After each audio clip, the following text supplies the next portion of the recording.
Coming up on this edition of the Met Report, Metro's volleyball team started their run in the NCAA tournament against top-ranked Regis. Did they get the upset? And take a look at one cool place right here in Denver that could have you more than a mile high. This and more coming up on the Met Report.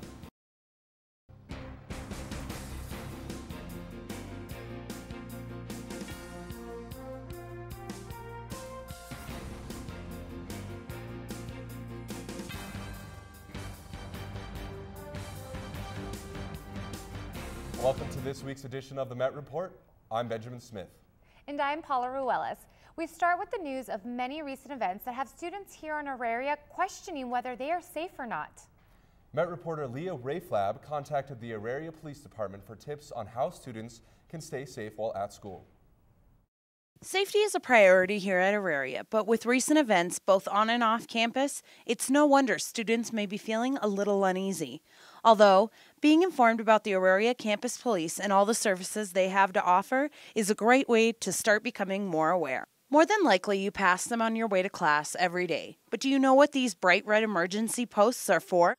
The emergency boxes are within a line of sight of each other. So if you're at one emergency box, you should be able to see another one. And ideally, you can see at least an emergency phone from somewhere on campus, from wherever you're at. They're the big, tall red towers with the big red button that says emergency and a blue light on top. So again, if you push that, it's just like a 911 call. We'll know exactly where you're at. With daylight savings recently taking place, we find ourselves with less daylight and more darkness. For many of us, classes may let out very early or very late, and walking across campus in the dark may leave us feeling uncomfortable. Parking division on campus actually has a night rider service. It's part of the things you pay for when you pay for parking. And basically, it'll pick you up anywhere on campus and take you anywhere on campus from 7 in the morning till about 10 at night. And you contact them through their 303-556-2000 number. Annual Campus Safety Night met recently, where students, faculty, and the Auraria police officers met and discussed possible improvements right here on campus. After the discussion, they toured the campus and pointed out possible unsafe areas and the improvements that could be made.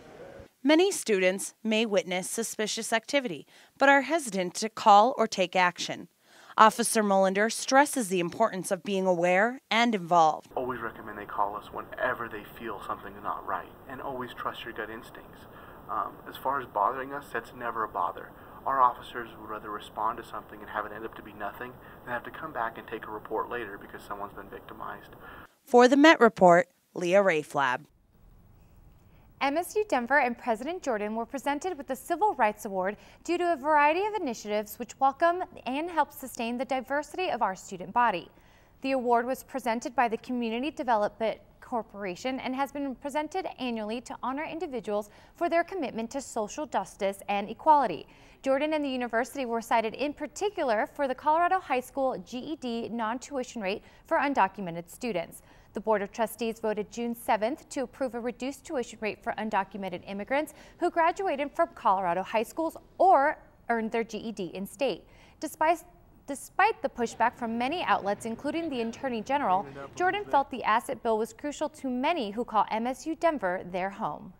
You know, this is, I think, part of the DNA of Metro. We were the first institution in the state to support the asset bill. We have a long history in supporting the asset bill. I've testified on behalf of it. Though the semester is almost over, Metro student organizations continue to be active. This week, a new exhibit was held on Auraria campus, an Islamic art gallery. Metro student organization, the Muslim Student Association, or MSA, hosted an event earlier this week, an Islamic art exhibition, A Woman's Perspective. The event was held in the North Classroom building and had numerous unique art pieces painted by Muslim female artists. The pieces were displayed the whole day for all to see. The event was then followed by a poetry slam about how Muslim women tackle social stigmas and struggles through their art. I have the freedom to succumb to your fashion magazines and submit myself to your fantasies, but if I choose anything other than that, I guess I'm oppressed. I have the right to wear whatever I want. It's a very important event because there's a bad stigma already about Islam, and here we always get a Western perception that there's a lot of oppression when it comes to a Muslim society, when it comes to a female not really able to express themselves.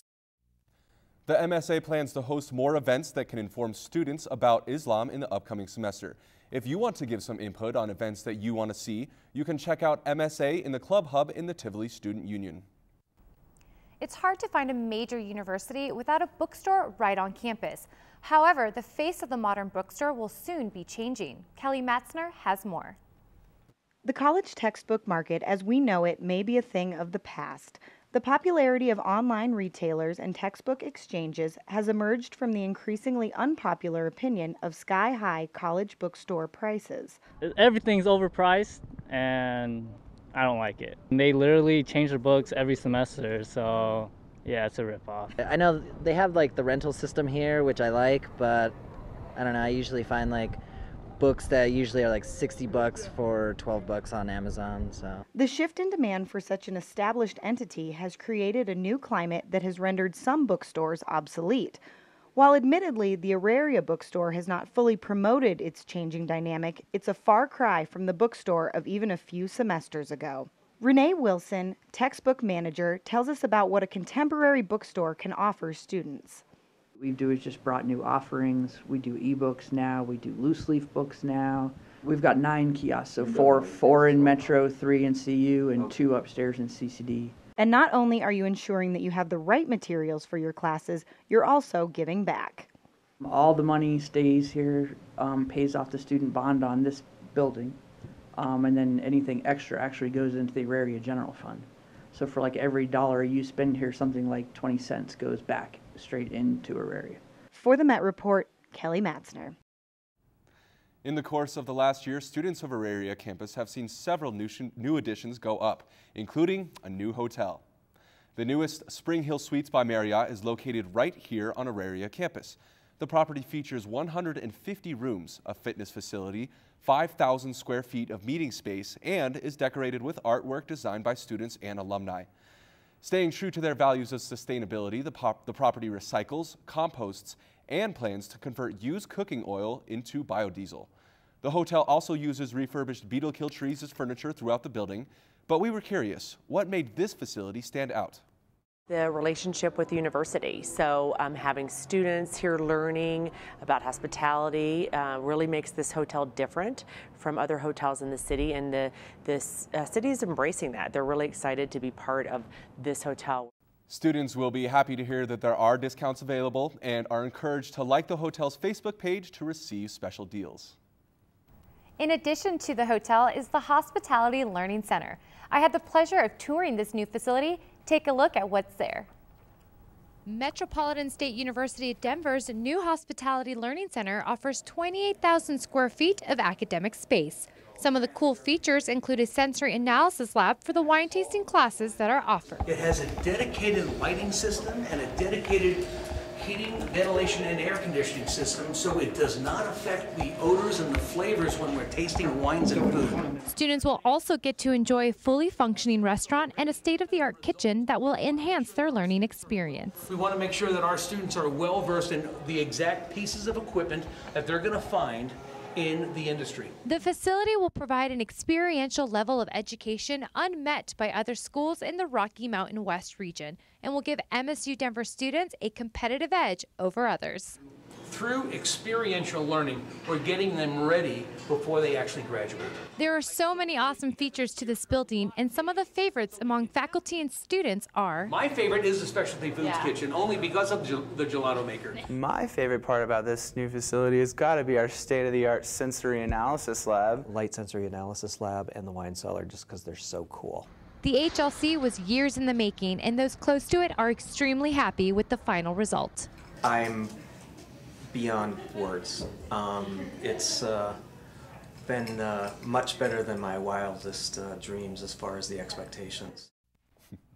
As a kickoff to the Christmas season, the annual Parade of Lights takes place downtown this weekend on Friday and Saturday nights.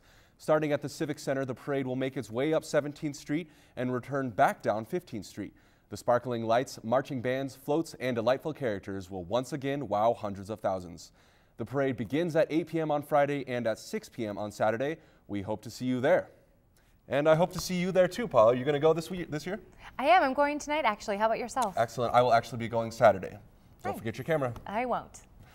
Coming up after the break, the men's basketball team finishes up their last game before the start of RMAC play and continue to look for their hot start. Also, LeeAnna Duarte gives you a look at everything going on in this week's EntertainMET. And a man from Boulder gets a very prestigious award for his work with Adams. But first, Karen Vega brings us a look at the weather. Thanks, Ben. Here's your 7-day forecast, Metro. December kicks off with no sign of snow this weekend with highs in the 60s. Monday and Tuesday will be partly cloudy with highs in the mid-50s and warming up a bit on Wednesday with a high of 61 and low of 38. Thursday will be partly cloudy, while Friday and Saturday will have just enough sunshine, keeping it in the high 40s and 50s. For the Met Report, I'm Karen Vega.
The search is on for the country's newest multimillionaires. 2 tickets were bought that matched all 6 numbers of the record Powerball for $588 million. One of the tickets was sold at a convenience store in Dearborn, Missouri. Officials say that the other ticket was sold at a food store in Fountain Hills, Arizona, a suburb of Phoenix. There are an additional 8 million players who won smaller prizes, 60 of whom won $1 million prize for matching 5 numbers. So make sure to double check your tickets to see if you could be a winner. If you are, you have 180 days to claim your prize. In an interview with Egyptian state television on Thursday night, President Mohamed Morsi asserted that last week's controversial declaration was meant to achieve the needs and objectives of Egypt's current transitional stage. But political upheaval shows no signs of easing.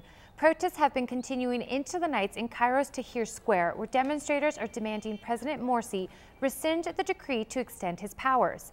Tens of thousands have packed the square in mostly peaceful demonstrations, but at one point police fired tear gas at the protesters. 116 people are reportedly injured, with 1 dead in protests that have occurred throughout the country.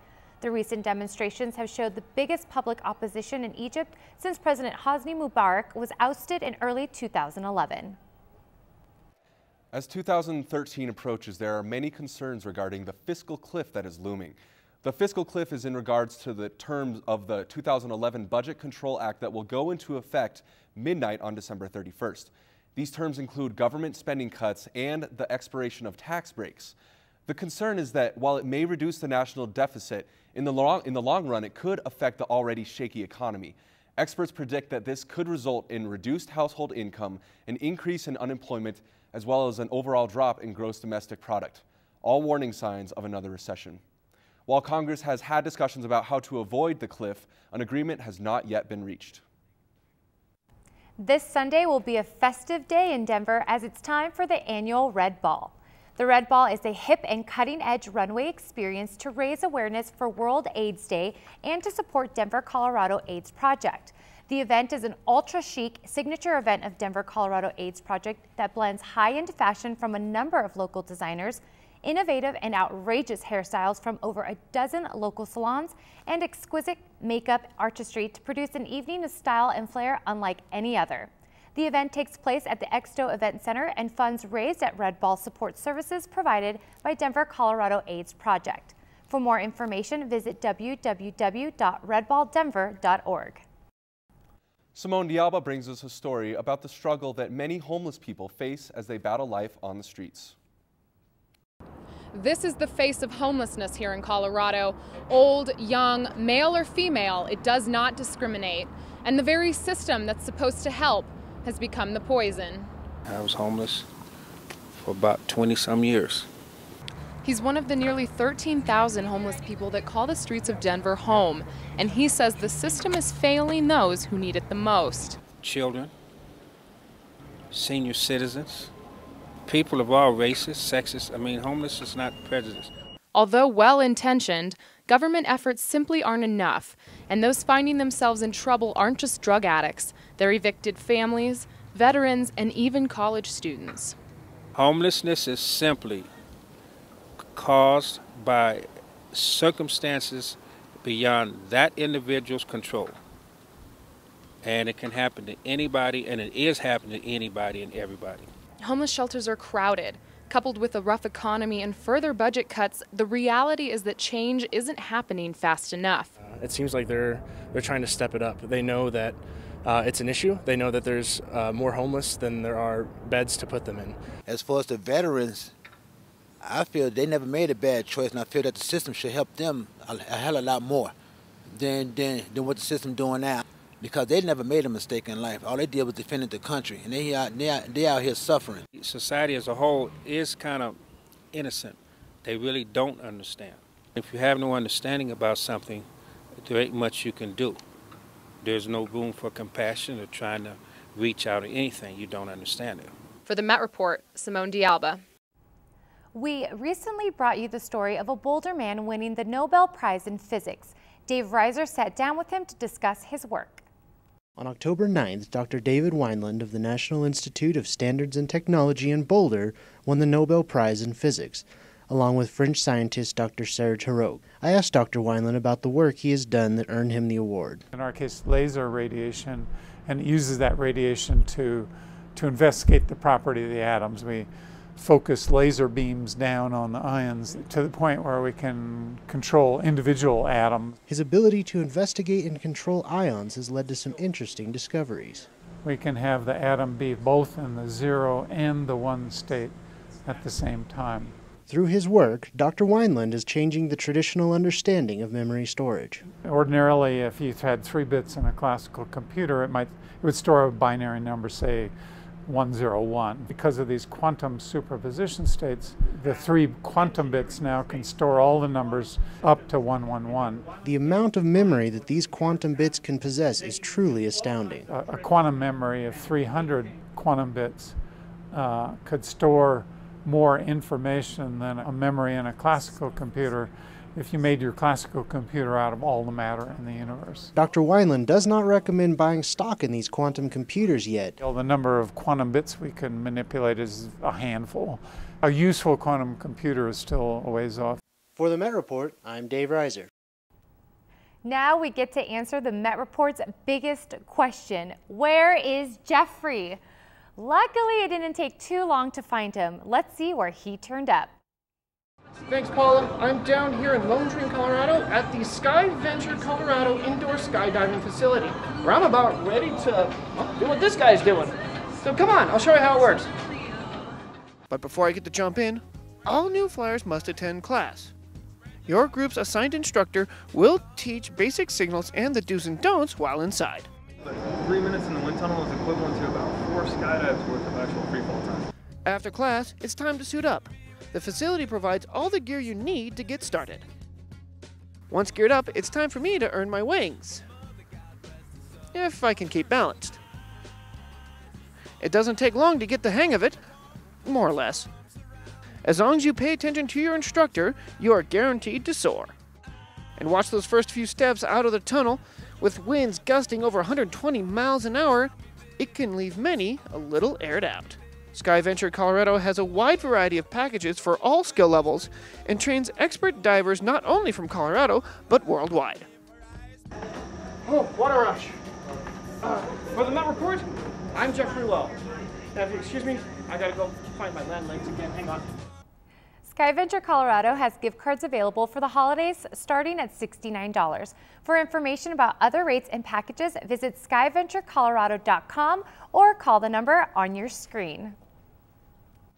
Whether shoppers went online or faced the large crowds at the stores, retailers say that the 2012 holiday season is off to a good start, with Black Friday sales reporting some of the best ever.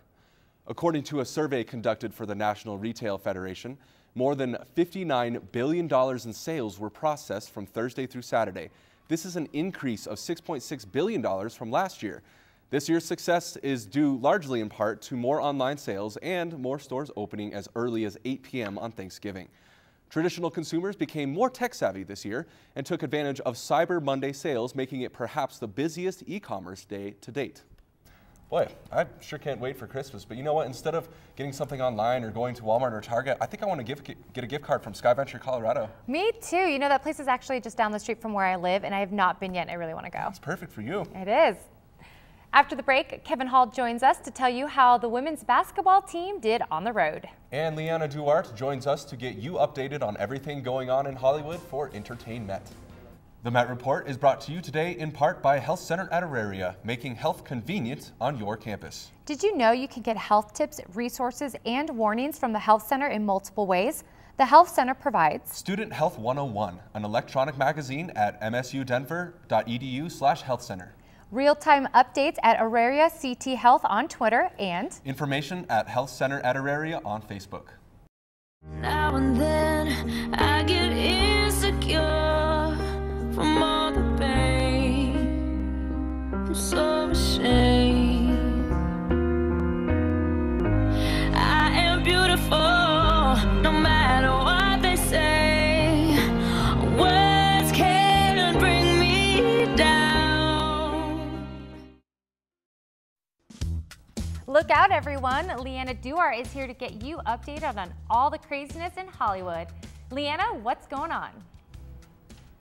Hey Metro, welcome to this week's edition of EntertainMET. I'm LeeAnna Duarte, and I'm here to bring you the latest juicy gossip from the Mile High to the streets of Hollywood. I have some exciting news for all of you who love Boy Meets World as much as I do. There is going to be a sequel, and it's official. Ben Savage and Danielle Fishel have signed on for Girl Meets World. While they are both returning to their original roles, the show will focus on the couple's 13-year-old daughter, Riley, and casting for the part is still underway. However, sadly, Ryder Strong, who played Sean Hunter on Boy Meets World, at this point has no official involvement. I don't know about you guys, but I'm so excited to see what personality Corey and Topanga's daughter will have. So I know you all remember the heat Britney Spears took when she was seen driving, holding her son instead of him being in a car seat. Well, now she's not the only celeb to make that mistake. Kelsey Grammer's 4-month-old baby dangerously rides in vehicles without a car seat, and it was all caught on tape. Kelsey and his wife Kate arrived at LAX this week with daughter Faith and got into a chauffeured SUV, even though there was no car seat. Kate seatbelted herself in the car and held the baby against her chest while the car took off, which is a violation of California car seat law. What part of click it or ticket don't these moms understand? Apparently, to them, the law doesn't apply to infants. Kelsey's rep claimed there was a car seat in the vehicle, but you clearly can see that in the video, there is none. However, Kelsey claims he and his wife did secure the baby in a car seat before they left LAX. Cool. So a car seat magically appeared. Smart move, bro. Now it wouldn't be entertainment if we didn't talk about Cat Williams' latest police chase or the love Lindsay Lohan has for handcuffs. Cat Williams treated police to a game of cat and mouse through the streets of Sacramento on Sunday and even drove on the wrong side of the road in the process. Apparently, Cat was driving his motor tricycle on the sidewalk when police tried to pull him over. He took off. The chase continued for several minutes, and this crazy cat even yelled back at the cops that he wasn't going to stop. According to sources, police called off the chase for public safety reasons. Plan to now ask the DA to charge Williams with felony invasion. Let's see how this cat does locked in a cage. Oh, Lindsay, when will you ever learn? Not only is this wild child being charged with 3 more crimes, but she was arrested at 4 a.m. Thursday for allegedly punching a woman at a New York nightclub. But before we get into her latest outburst, let me fill you in on the new charges Miss Lohan will be facing.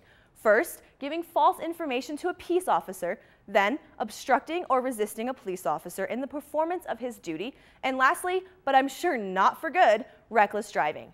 Now, these new charges are all in connection with her car accident last June on Pacific Coast Highway in Santa Monica. After ramming her Porsche into a big rig, she lied to cops, telling them she was the passenger in the car when in fact, she was the driver. What a hot mess.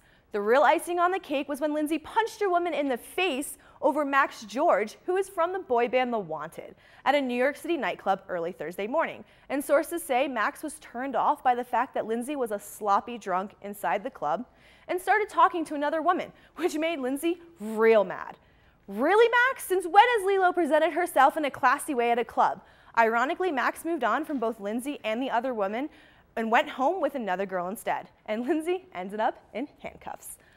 Apparently this week is just full of celebrity breakdowns. Earlier this week, Angus T. Jones, who plays Jake on 2.5 Men, was seen on an internet video pleading to his fans to stop watching the hit sitcom because it's nothing but filth. Jones, who makes $350,000 an episode, was featured in a new video for the Forerunner Christian Church.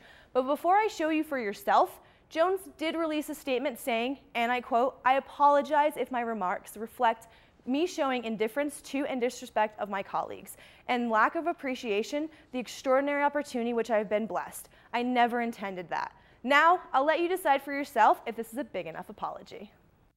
2.5 Men. If you watch 2.5 Men, please stop watching 2.5 Men. I'm on 2.5 Men. I don't want to be on it.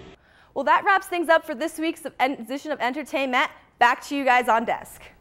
Goodness, it's so sad to see all the troubles that Lindsay has created for herself. I remember she was such a cute and innocent young little child actress. Back in the good old days. After the break, Kevin Hall joins us to tell you how all the teams did in a busy weekend of Metro sports. All night long and do it all again so I can find my way back home. The sun seems to shine a little less since you've been gone. You were the one I wanted. Don't stray, don't ever go away. I'll just smile and everyone will wanna go with it. Oh.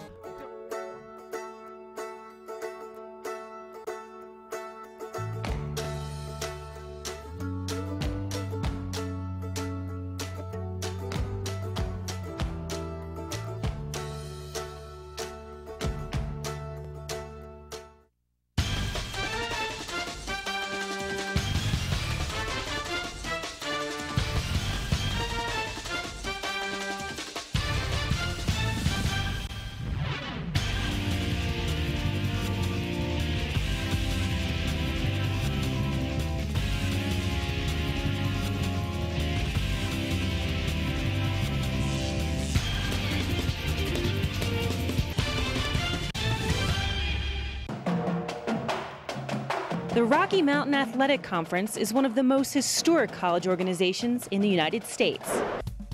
Founded in 1909, the RMAC has a membership of 14 colleges and universities, making it one of the largest conferences in the country. The RMAC is also one of the most successful. During the past decade, more than 30 RMAC teams have won national championships. The Rocky Mountain Athletic Conference, continuing the tradition of excellence. Now joining us on desk for Met Report Sports is Kevin Hall. Kevin, what's going on in the world of Metro sports? Well, since losing the first round of the RMAC tournament, it's been 2 weeks since the volleyball team last played, and they were itching to get back out there. Their opponent, the top-seeded Regis Rangers in the first round of the NCAA tournament. Regis took both games this season, and Metro looked to keep themselves from going 0-3 against the Rangers. Metro started off strong with a kill from Melissa Heath, and then trying to end the first set, Delia Whitaker slams this one down, and the Roadrunners have a 1-0 lead on the road. The second set was all Regis, as the Rangers had a commanding lead all throughout, and the same could be said of the third set, losing both by a score of 25-15.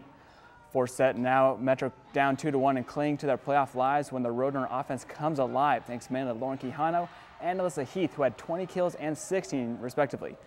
So tied up at 2, we moved to a fifth set, and this is where the upset bid came up short. Metro tried to hang on, but the Rangers were just too strong.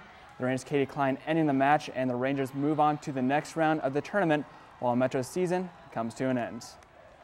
And I'm just proud of this team. You know, we had a lot to replace from last season, and this team has gotten better and better and better as we've gone. And, you know, we knew it was going to be a big task to come in and beat Regis on their home floor. The volleyball team loses 2 seniors, Vanessa Gemignani and Amy Wong, but with a plethora of returning players, Metro will be in good shape next season. And while all the other teams were enjoying their Thanksgiving break, the men's basketball team still had one more match before they could enjoy their turkey, Johnson Wales University. The Wildcats come into the match 0-7 while Metro is 3-0.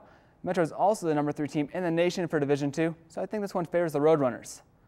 Metro is hot right from the start. They would score 13 points before the Wildcats would be able to score their first points of the night. But this three-pointer will be about as easy as it would get. The Roadrunners played great defense, racking up 15 steals. This one resulting in a Nick K slam. The size of Metro is also a problem for Johnson Wales. Metro was a force in the paint all night. The Wildcats tried their best to keep it close, but the halftime score would be 46-35. Once again, Metro came out firing. The largest lead of the second half, 28 points. Here, Mitch McCarron steals the ball and then finds Demetrius Miller for the easy layup. And here's McCarron again, trying for the alley-oop, and we'll give it to him anyway. Close enough. He had 16 points on the night, and Metro goes on to win 95-73 to put them at a perfect 4-0 on the season. No, in a game like this, they're a little bit overmatched. Give them credit. They were very scrappy. I don't want to disrespect them in any manner. We're bigger, faster, stronger, and we knew that we would start getting a lead pretty quick. And the thing I appealed to our guys before this game is to stay disciplined and do what we're supposed to do.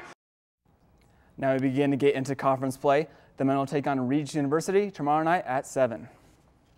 And when you think of great places to spend Thanksgiving, no place comes to mind more than Nampa, Idaho. Or at least for the women's basketball team it does. Over Thanksgiving, they had a 2-game stretch in Idaho playing against Central Washington and Northwest Nazarene. The first game against Central Washington went to the Roadrunners. One of the new faces on this team, Cassie Lambrecht, led Metro with 17 points, while last year's freshman of the year, Janessa Burke, racked up 15. And Amy Nelson recorded her second consecutive double-double for the Roadrunners with 12 points and 10 rebounds. And that second game against Northwest Nazarene, they did lose that one 55-54, dropping that 2-3 on the season. But as I said, conference play does start up. They will play Regis tomorrow night at 5. Oh, good luck to them this weekend. Yeah, and for the rest of the season. Well, that does it for this week's edition of the Met Report. For Kevin Hall, LeeAnna Duarte, Paula Ruelas, and the whole Met Report staff, I'm Benjamin Smith, and we'll see you on campus.